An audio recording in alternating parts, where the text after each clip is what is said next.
Bom dia, Dr. Pedro. Desde já agradecemos que nos conceda esta entrevista. A All for Lawyers é um projeto que está em desenvolvimento e queríamos começar a questionar ao Sr. Doutor acerca da sociedade que o Sr. Doutor representa, que tem o seu nome, e gostaríamos que nos fizesse uma breve apresentação da sociedade.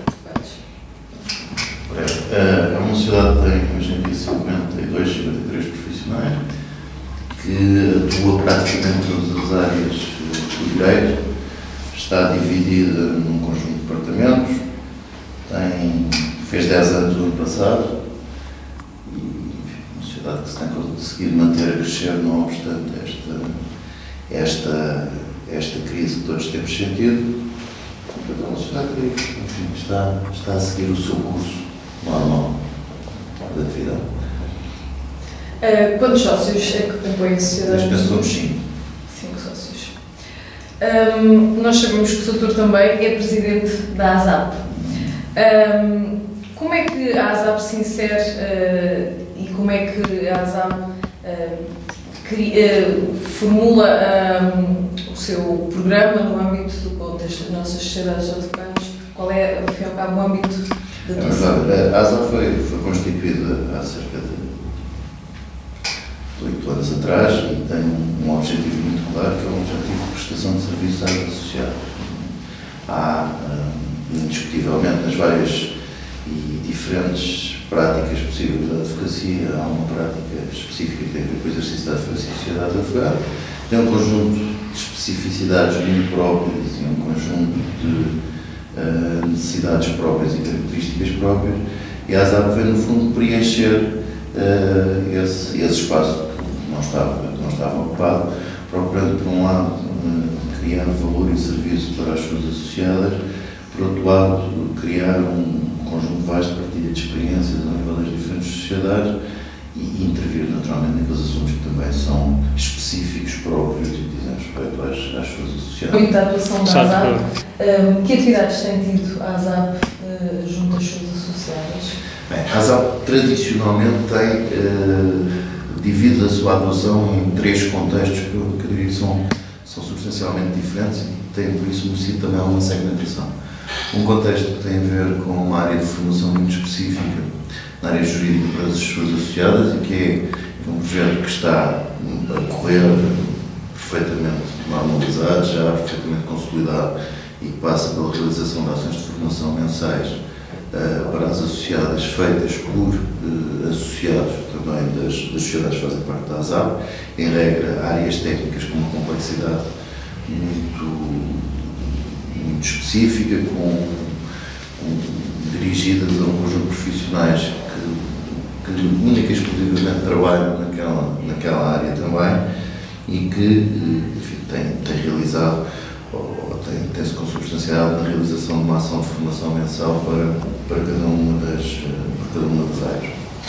Depois, tem um componente de grande gestão do conhecimento, da partilha de conhecimento a nível da gestão das sociedades, que é talvez, enfim, das áreas em que existia ou que existe mais necessidade, até porque tradicionalmente as sociedades de advogados são um bocadinho fechadas entre si, existia no início pouca partilha desse conhecimento, é algo que temos verificado que tem vindo a ocorrer cada vez mais e que se consubstancia num evento anual que é realizado e que é um evento de um dia e que tem durante esse dia um conjunto de painéis, todos eles focados para a área da gestão das sociedades de advogados e depois na realização de exercícios ou de eventos mais específicos durante um ano para áreas também específicas, mas sempre elas ligadas à gestão das sociedades de advogados.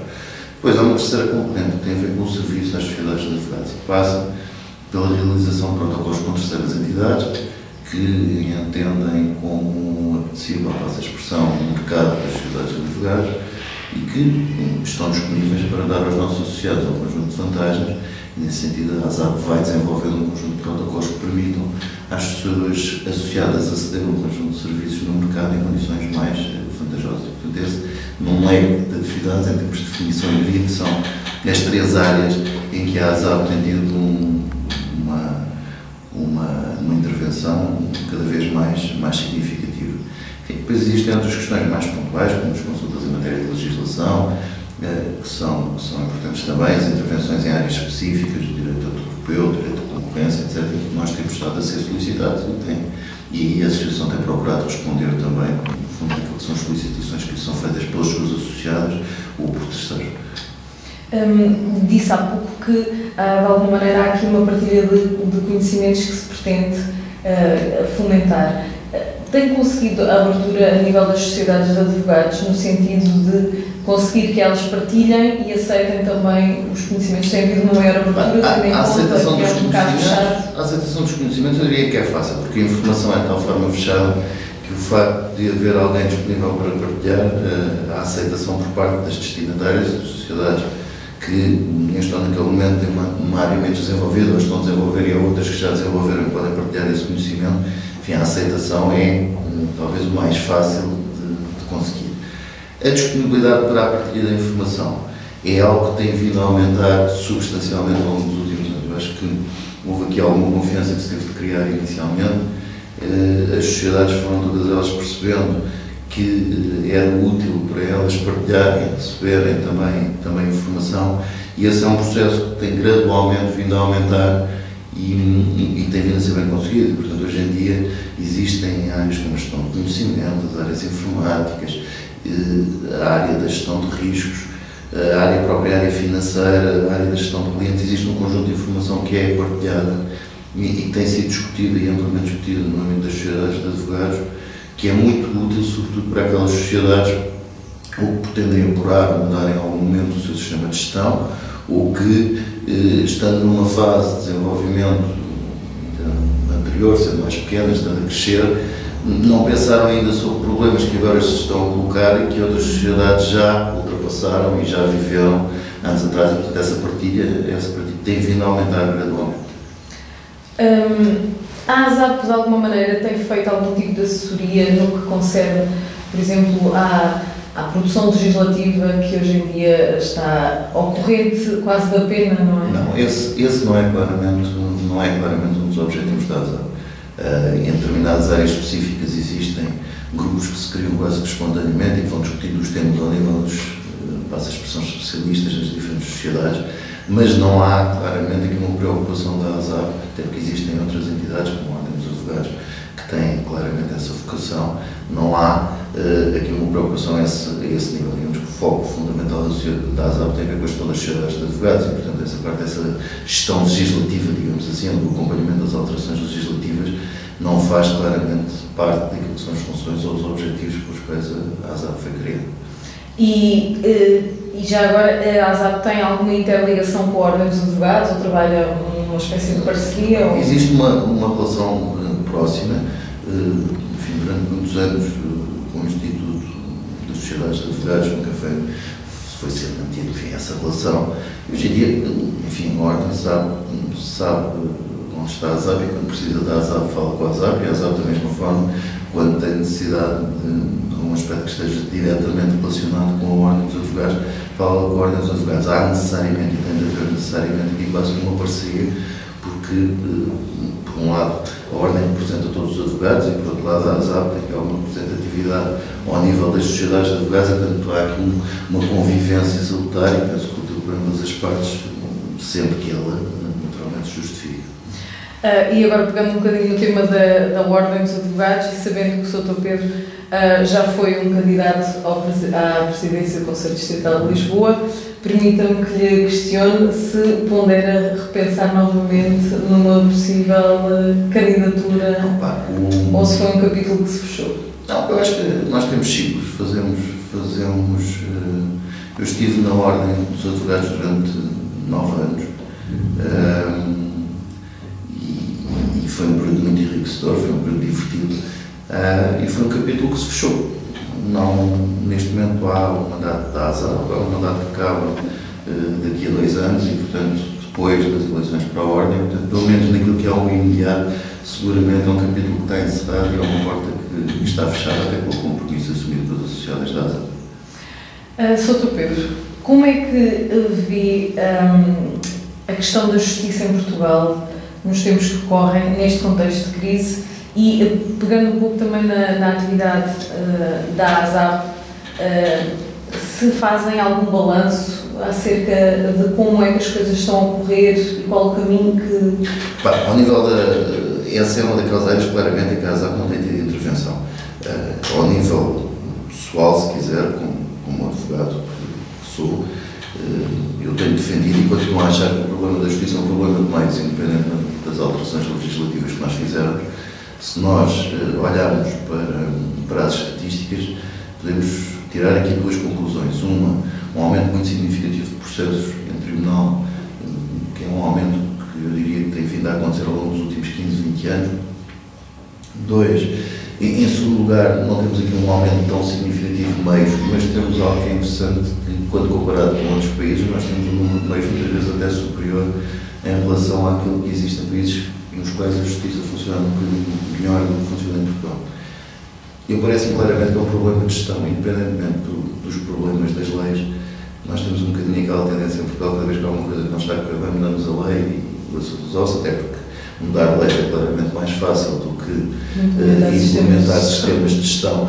Eu acho claramente que o problema da justiça é um problema de gestão e não, enquanto não for visto assim, e há um ruído muito grande em vê-lo assim, como eventualmente houve há uns anos atrás, quando se falava da saúde, também das privatizações dos hospitais. Obviamente não estou a falar aqui de privatização dos tribunais, não é isso que está em causa, mas que os recursos têm de ser geridos de uma forma que parece mais racional, e isso indiscutivelmente tem de acontecer. Enquanto isso não for feito, nós podemos ter todas as leis e mais algumas, ou retiramos todos os processos dos tribunais, e então um dia que não haja processos nos tribunais, ou por via dos aumentos das custas, ou por via das descriminalizações de determinados tipos de processos, ou por aí, e enfim, um dia que não há processos nos tribunais, nós podemos dizer que a justiça corre bem, não sei se temos justiça, ou então temos de uma vez por todas investir na gestão dos tribunais, e isso é algo que me parece que nunca foi feito, é um tema muito sensível, vamos ver se é desta que se mexe nessa matéria, porque é efetivamente um aspecto importante.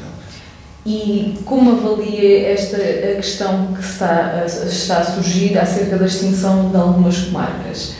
Crê que efetivamente este é o começo da resolução de um problema ou estamos a começar um novo problema? Mas, há indiscutivelmente localizações nas quais não se justifica a existência de um tribunal. Nós que andamos pelos tribunais e vamos a tribunais em determinados, nos mais diversos pontos de Portugal, percebemos claramente isso. E se não se justifica a existência destes tribunais, então os tribunais devem acabar sem prejuízo de realmente estar salvaguardado para as populações e para os utentes daqueles tribunais o acesso à justiça. Efetivamente, manter estruturas a funcionar em determinadas localizações, única e exclusivamente por questões políticas, para que se diga que existe um tribunal naquela localização, é algo que não faz rigorosamente no sentido. Soutor, relativamente ainda voltando um pouco à questão e ao tema das sociedades de advogados, e ainda há pouco também falámos da questão da ordem, há sempre um elemento que é inquestionável quando falamos com uma sociedade de advogados, é acerca do papel da publicidade.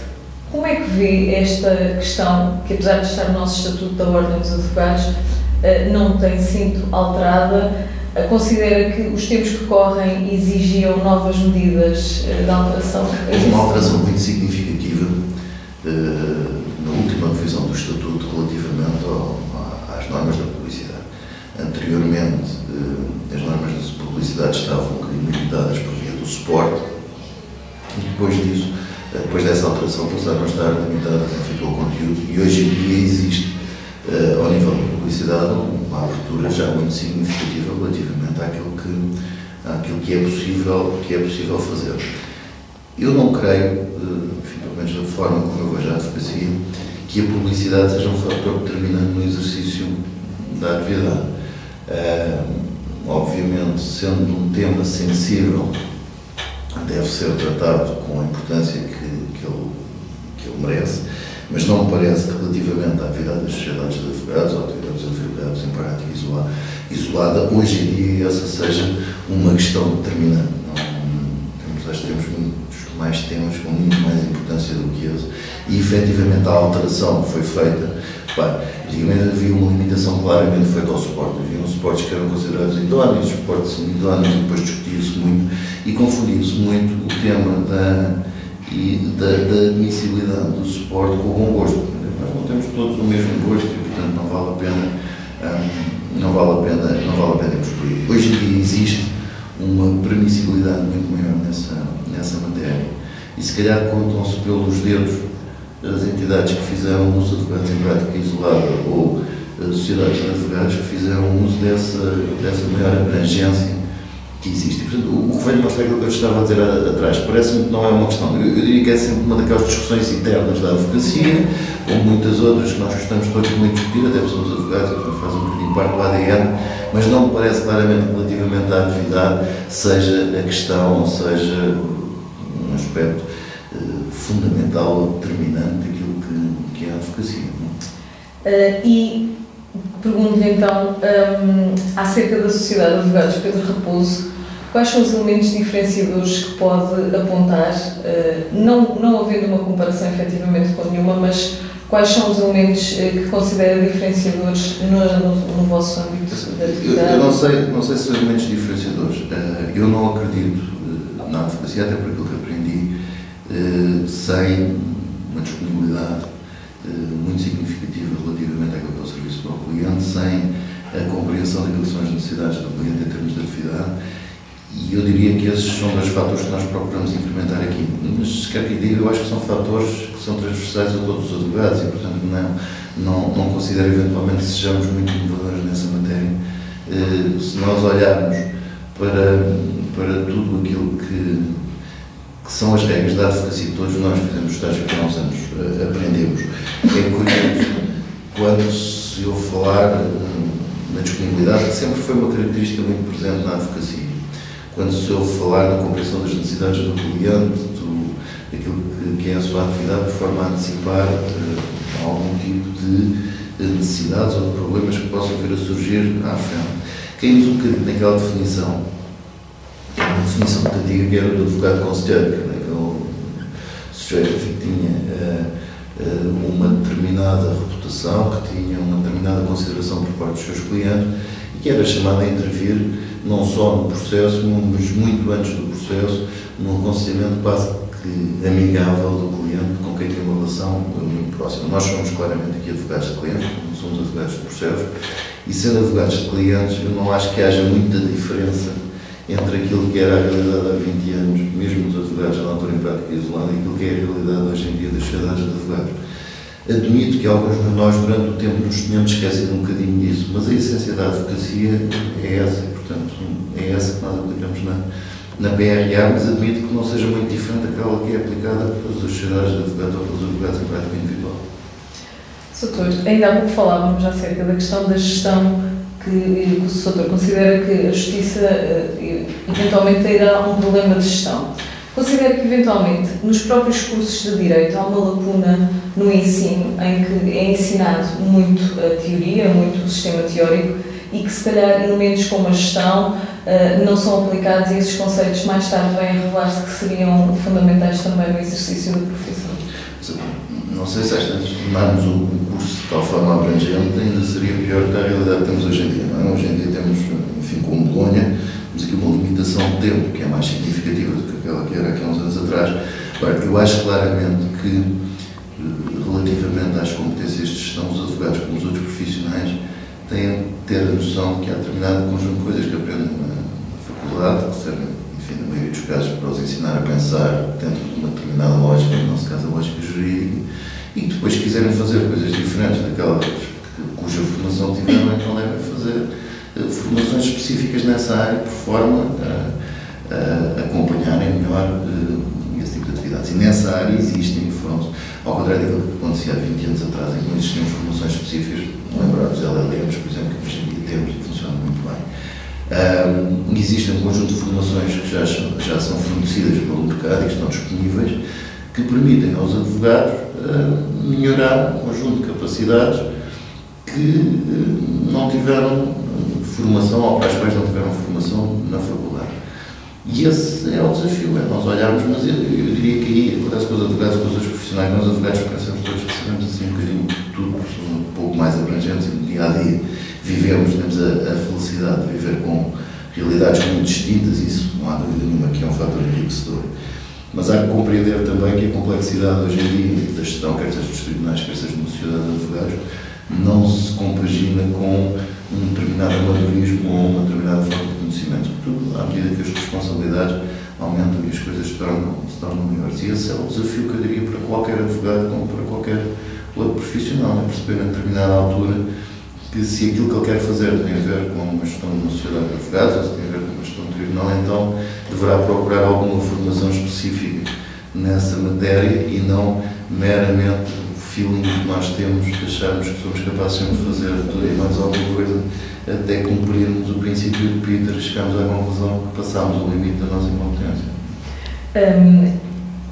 Nos cursos de Direito, com esta alteração de Bolonha, considera que poderemos eventualmente ter profissionais menos preparados? Sabe que a advocacia, eu por acaso disse uma coisa, a advocacia é uma profissão terrível. Por muitos títulos, por muitas certificações que se obtenham, só é advogado quem o cliente reconhecer como advogado. Portanto, independentemente de tudo aquilo que nós tivemos em termos de cursos de formação, e podemos efetivamente falar se a formação é melhor, se é pior, se é mais prática, se é menos prática, há uma prova, que é a prova final, que é a prova do mercado e do cliente.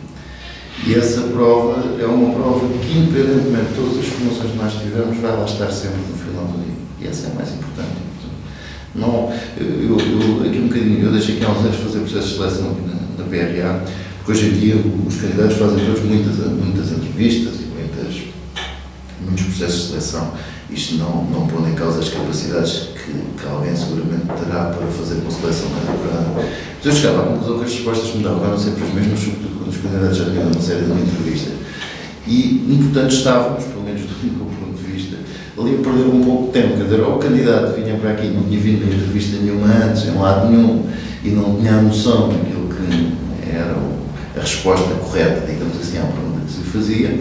Já tendo ele lido uma ou duas entrevistas e sendo uma pessoa, enfim, medianamente inteligente, já tinha percebido o que é que o entrevistador gostaria que ele dissesse, que não gostaria que ele dissesse. Portanto, eu continuo a acreditar, aqui um bocadinho internamente, que os primeiros 3 meses, 6 meses são a melhor entrevista. É um bocadinho como o exercício da advocacia. As pessoas vão para o mercado, os clientes fazem também eles esse processo de seleção. E nós, enfim, temos a obrigatoriedade, até porque estamos na área, vamos a perceber um bocadinho mais depressa, mas claramente só um job, quer dizer, não vale a pena estarmos aqui. Este, pelo menos, é o meu sentimento, admito que seja um bocadinho liberal demais, mas claramente é aquilo que eu tenho visto. Considera que há hoje um perfil de advogado? Ou que tem que haver um perfil de advogado? Não, eu acho claramente que existe, não é de hoje, mas já existem há uns anos atrás, vários perfis de advogados, até um bocadinho tendo em conta a forma como todos nós orientamos a nossa atividade profissional, desde logo, e essa para mim é a primeira diferença, o advogado de cliente e o advogado de processo. Advogados claramente diferentes.